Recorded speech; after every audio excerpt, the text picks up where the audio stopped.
OK， 我们来正式进入到下半场比赛。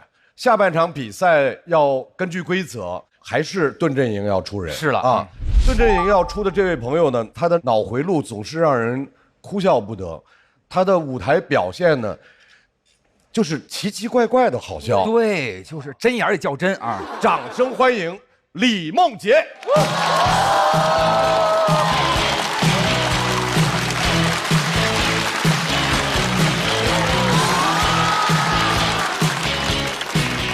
Hello， 大家好。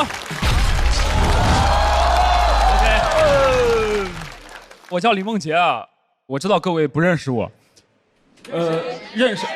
OK， 给不认识的朋友说一下啊，我也不是什么素人演员，我上过互联网一档很红的民生节目《1818黄金眼》，我是因为跟一对狗和情侣吵架吵输的上那个节目，那个节目谁都可以上。但能从那里火的没有一个正常人。告诉你们，我对吵架的态度是我肯定吵，我不怕输，但必输。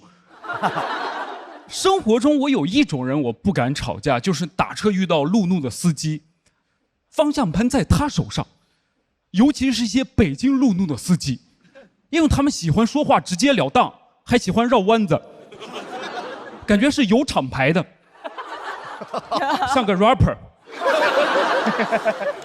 边开车边 diss 别人的车呀，他开那样配开那么好车吗？配开那么好车吗？一直在酸别人的车，感觉他还不是普通的路怒，他是个路怒 lemon。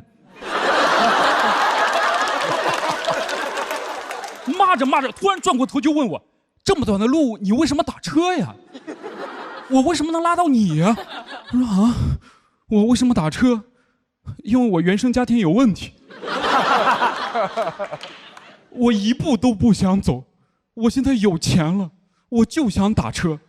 他说：“可是你打的是特惠快车。”我说：“这就是为什么你能拉到我，我叫的就是特惠快车。”他们总喜欢把自己的问题转嫁给我们身上。我之前在南昌演出，遇到一个又路怒又内耗的司机。当时很晚，他送我回酒店，我坐在后座，他开着突然就大叫了一声：“我真的好笨啊！”我说：“啊，我闯了个红灯啊！你说那么大的红灯，我怎么就看不见呢？我笨不笨？为什么要问我呀？那么大的红灯，你为什么看不见呀？因为你在刷短视频啊，对吧？笨不笨？我怎么说？你好笨的，咱俩要出车祸死了，就是被你笨死的。”他说：“你知道闯红灯什么后果吗？扣分，还扣200块钱。我今天赚的不是特别多，我只能承担100块。”我说：“大哥，大哥说可以 AA。”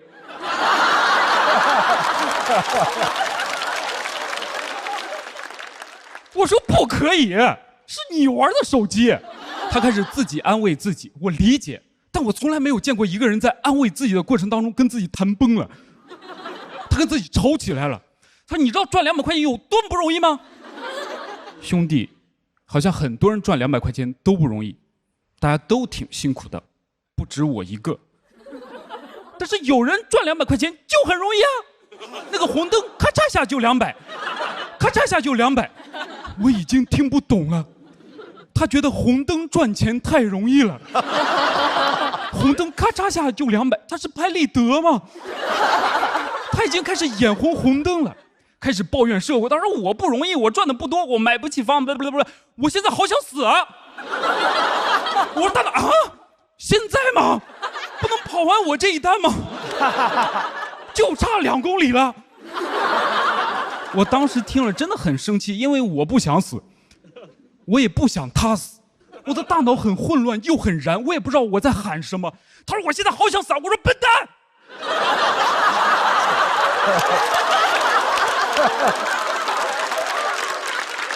大笨蛋，别死！不就是个灯吗？有用，他脸红了，像红灯一样。有用，因为他最后把所有的问题归根于美国总统特朗普。他特朗普坏蛋欺负我们。我说对。他说那100块，我说100块给不了。他还是很生气，我必须要安抚他，不然他真的可能会出一点问题。然后呢，我就开始演，我自己想到一个好办法，你们不要轻易的学。我说，哎，大哥，等等，我突然想到了，你说的那个红灯，该不会是上个那个红灯吧？那个红灯他不拍，我很后悔说，因为我说完之后他就低头玩手机了。他说：“哥们儿，今天遇到个好事儿啊，咱们今天吃点好的，哥们儿今天多赚200。”我说：“哎，你不是没有被扣这200块吗？”大哥说：“你乐观一点，我刚才有点失态了，没扣就是赚200。”他越乐观，我越难过。我哪知道那个灯拍不拍呀？我第2天就离开南昌了。他可能7天之后才会收到那个罚单。你很难想象7天之内，他再过那个红灯，是一个什么样的姿态？如果前面没有车，他撒，后面乘客说：“哎，有什么东西在闪？”他说：“应该是闪电吧。”7天之后收到罚单，交警很生气，交警说：“你笑的也太嚣张了，你看看你，大哥那么乐观的人，看着那些照片，肯定会发一个小某书，家人们谁懂啊？闯红灯拍到了人生照片哦。这个路口的红灯也太出片了。”但下车之后，我还是告诉他，我说：“你好好开车，那个灯会拍，以后不要玩手机了。”这个段子是我5年前写的。特朗普下台之后，我就再也没有讲过了。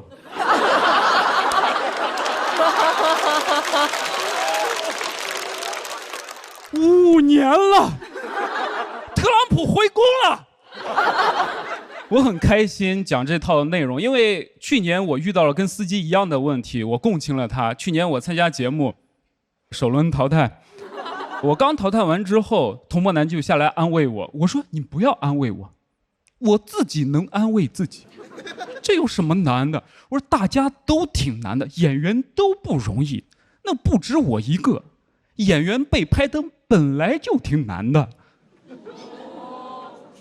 但有人被拍灯就很容易啊。”我说：“你不是说我段子没问题，肯定能拍吗？”他说：“我哪知道那个灯拍不拍呀？我哪知道拍不拍呀？”拍了。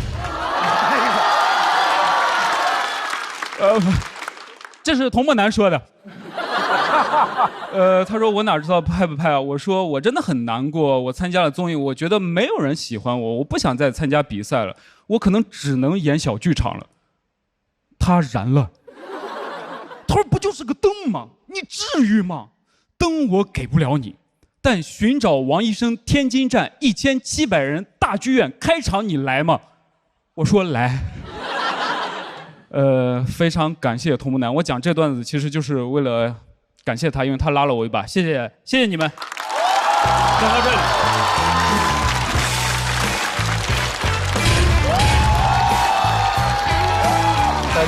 站吗？能站。李梦洁的锁票倒计时开启。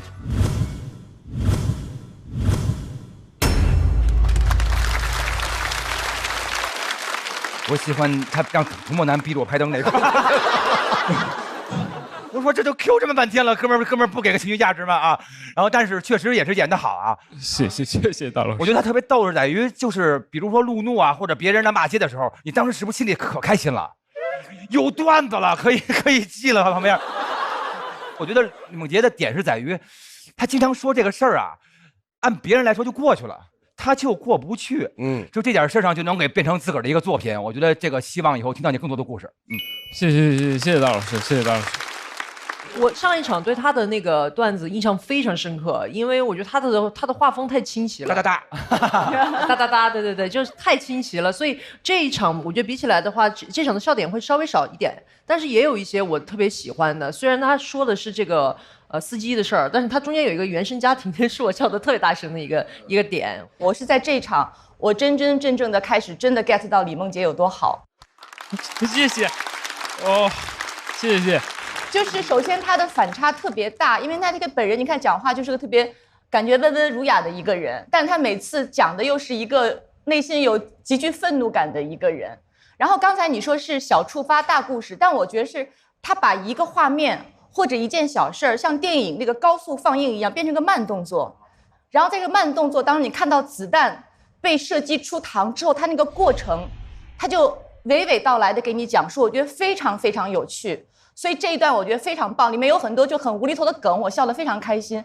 我觉得唯一的美中不足，我想跟你分享，就是你最后那个梗为什么不落在特朗普那儿？你再翻一番。我其实等着呢，我想啊，这么贴近事实，我也以为他会说，对，说回来。对，我想说就是对，但是我的时间真的不够，因为我一直在2篇稿子来回跳。你是一个高度风格化的一个创作者，所以你的那个东西很难在别的演员身上看到，因为你脑回路特别奇怪，特别清奇，所以这个是非常可贵的品质。谢谢罗老师。我相信你有那种能力，是把一个微不足道的事儿不断的翻，不断的延伸，甚至把一个小事儿讲成一个专场。我特别期待看到这个。OK， 好，谢谢罗老师，谢谢各位。我们来看一下，在现场的朋友的投票结束之后，梦洁究竟是直通还是要等待挑战？我们要开启抢麦了，抢麦倒计时。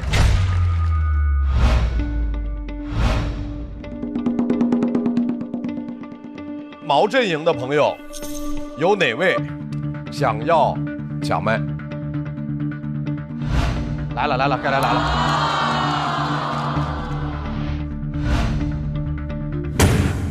好的，一共有4位要抢麦。他们昨天不是这样的啊。好嘞，来吧，梦洁。我说一下我的理由啊，李玟我不会选他，因为我们是一个风格，我希望能给我们的风格多留一点。然后最先站的是秋月吧，我就选秋月吧。好嘞，秋月。下面这位演员在第1轮讲了他作为滑雪教练的故事，我们来看一下第2轮，也是故事型选手给我们带来什么样的新故事。掌声欢迎秋月。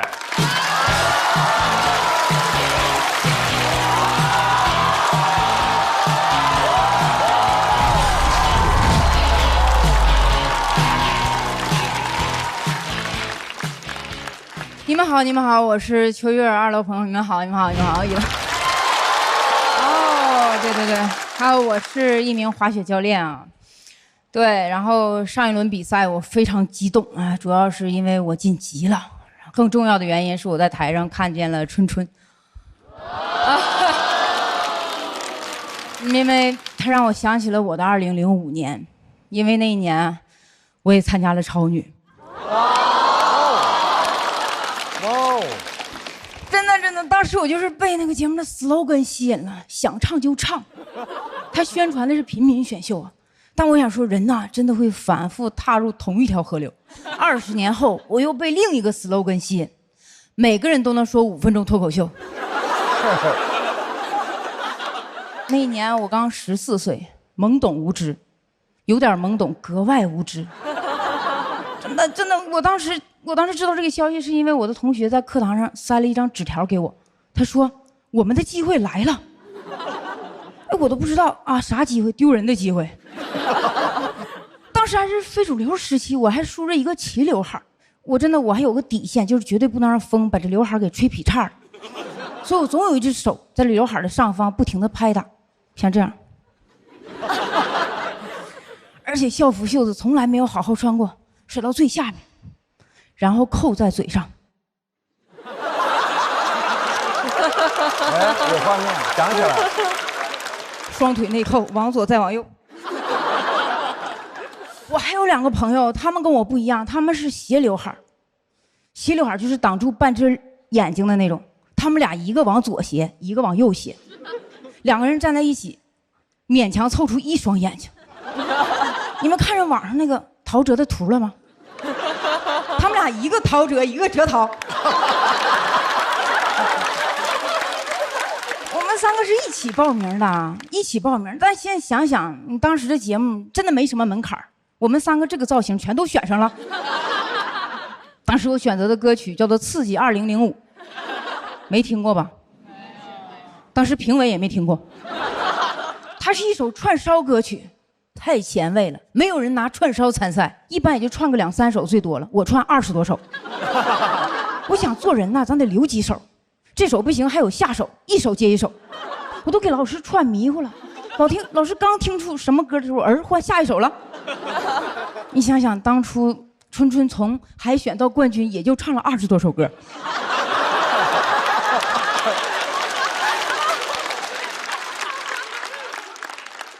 我海选一次性全能唱完，我唱了30多秒的时候，老师不让我唱了，但我已经唱了6首歌了。评委老师还没有放弃我，他问我：“哎，你还有什么别的才艺啊？”我张口就说：“军体拳。”真的，那我每年年过年表演才艺都表演的军体拳啊，我爸教我的。我爸说部队每天都打军体拳，我爸都没当过兵。跟我一起去的陶喆和哲导给老师表演了一个我是白云，我是黑土，他们以为自己去的刘二根大舞台。我打完拳问评委，我说老师你可以点评我几句吗？老师愣住了，他都没想到我能问出这样的问题。老师想想说，你穿的毛衣在电视上看起来不好看，颜色太花了。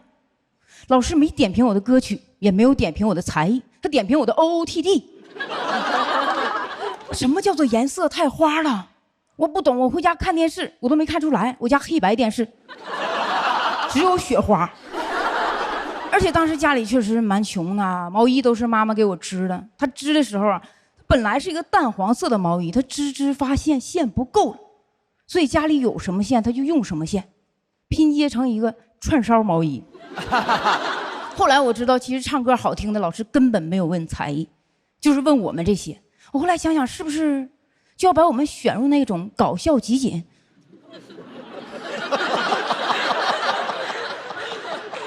你们应该看过吧？就是那种我的情人。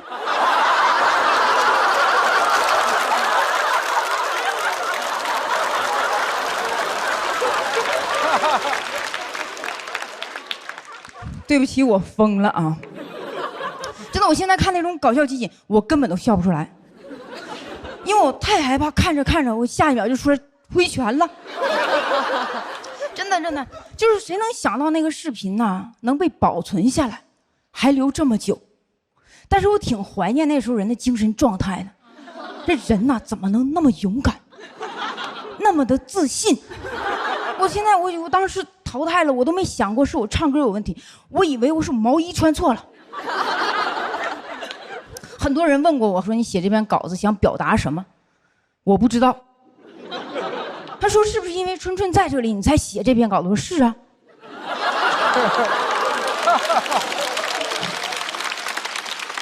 要不然我都忘了。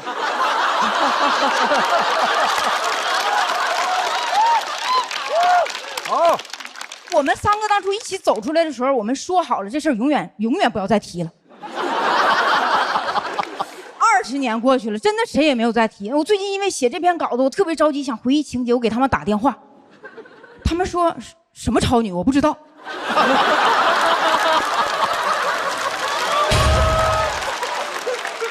他说要写就写你自己，不要提我们。好的，李欣、张艺轩。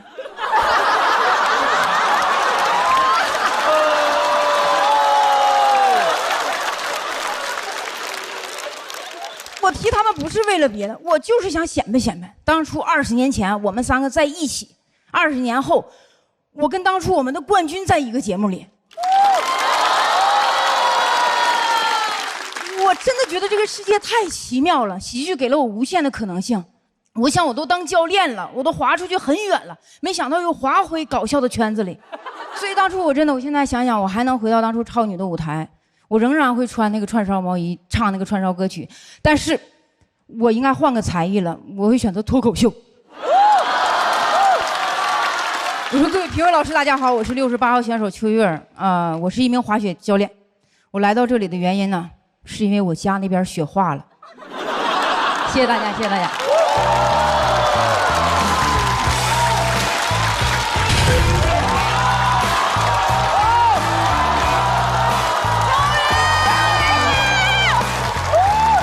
来，秋月的锁票倒计时。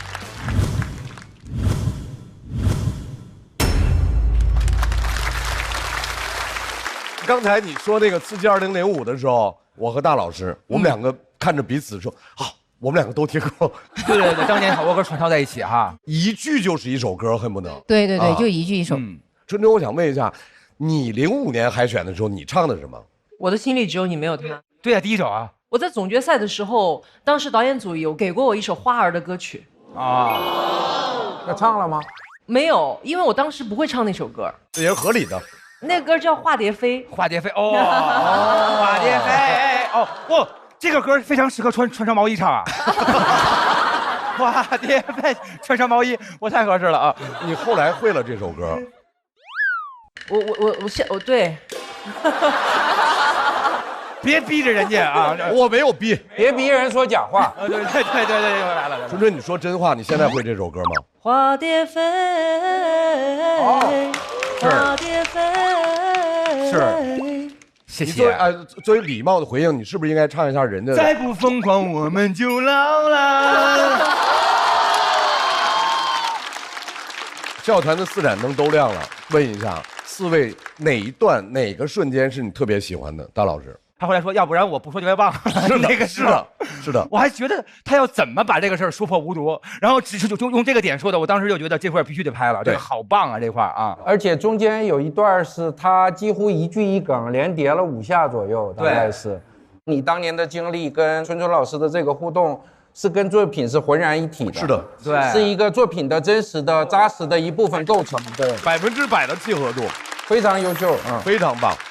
我听到后来就燃了那种感觉，而且你能明显感到秋月就演到从中间开始，就是因为正向反馈太好了，变得特别的自如，节奏非常好，就是疯了，越来越舒服，真的。而且里面就最后听到感动了，对，因为谁都有小时候那个追梦的那种感觉，基本上每个人童年应该都有一件串烧毛衣，所以所有这种点加在一起，还有就是刚才罗老师讲的，就是艺术跟生活这么浑然天成连在一起，这太难得了。是，谢谢谢谢谢谢。在秋月说完了之后，最有资格发言的人是李宇春。对啊，来春春，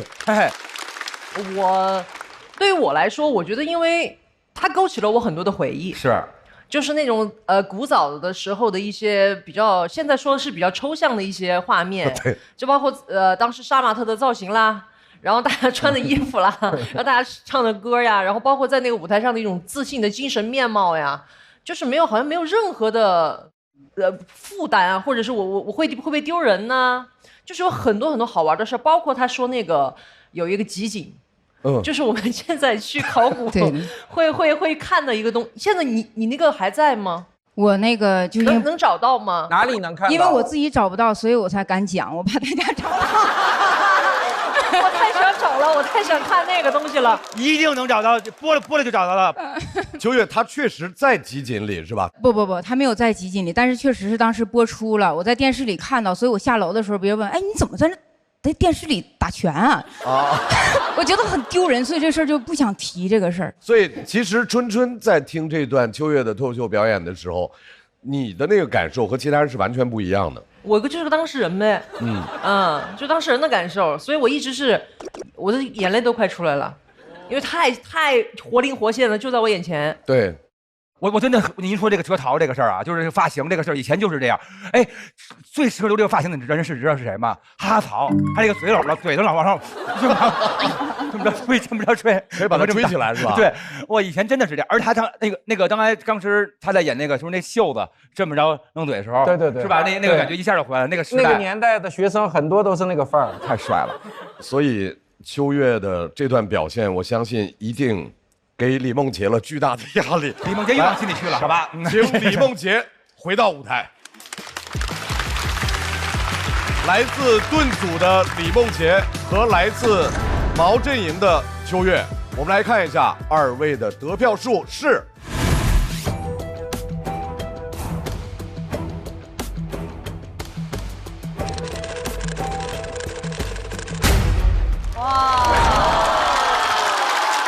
273票的秋月，祝贺秋月顺利晋级。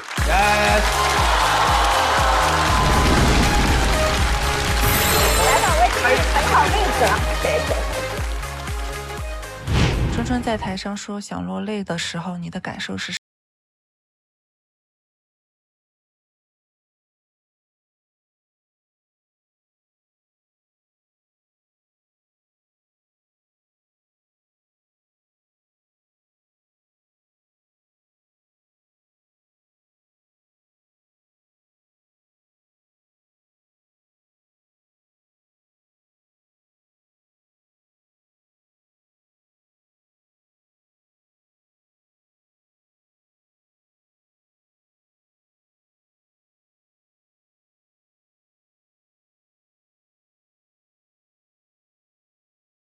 迈进2005年的时候，给新的一年充满希望。05肯定比2004好。05年愿望就是想买辆车。21年给这个土房换成砖瓦。衷心的祝福你们，乘着音乐的翅膀，越飞越高。他讲那个年代的那些东西的时候，不知道为什么他那个非常优秀的那个演出，把我们全带到了那个时代。甚至那个时候我已经挺大的了，但是他因为讲那个校园里那种青春又无所畏惧的那些东西，把我更早之前比那个年代还早10几年前的事儿全勾起来了。稿子里其实还有挺长的一部分，关于我那两个同学。其实那两个同学当时一起跟我参加超女的时候，他说要写就写你自己，不要提我们。好的，李欣、张艺轩。其中有一个女孩子是表演才艺的，那个评委问她你还有什么才艺？她说她想的半天都是英语。然后老师就很吃惊嘛，然后他出来的时候我说那你表演了吗？他说没表演，他怕老师听不懂，所以然后他今天是个英语老师，非常棒的英语老师，所以我觉得挺好的。